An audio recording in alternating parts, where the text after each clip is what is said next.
How vital is community protection in the face of a global apocalypse? Picture this: a world thrown into chaos, where survival hinges not just on individual grit, but on collective strength. Here, community protection becomes paramount. It's about teamwork, shared resources, and a united front against apocalyptic threats. It's about strategic planning and preparedness, ensuring that when disaster strikes we are not alone, but part of a larger, resilient group. In an apocalyptic scenario, unity is not just strength, it's survival.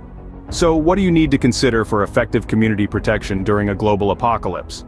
Well, first and foremost, resource management is key.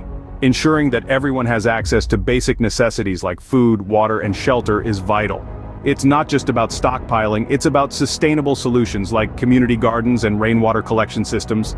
Next, security measures. Having a plan to protect your community from external threats is crucial. This could involve setting up perimeter defenses or creating a neighborhood watch system. Then, there's communication. In a world where traditional methods may no longer be viable, developing alternative strategies is essential. Think signal fires, coded messages, or even carrier pigeons. Lastly, have a contingency plan. What if resources run low? What if the community is breached? Having answers to these questions will ensure you're prepared for whatever comes your way. Remember, the best defense is a well-prepared community.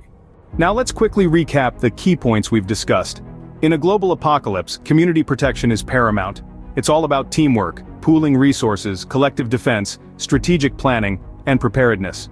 We've also discussed the importance of managing resources, setting up security measures, establishing effective communication strategies, and creating contingency plans. Remember, in the face of a global apocalypse, it's not just about surviving, it's about thriving, and that's best achieved as a community.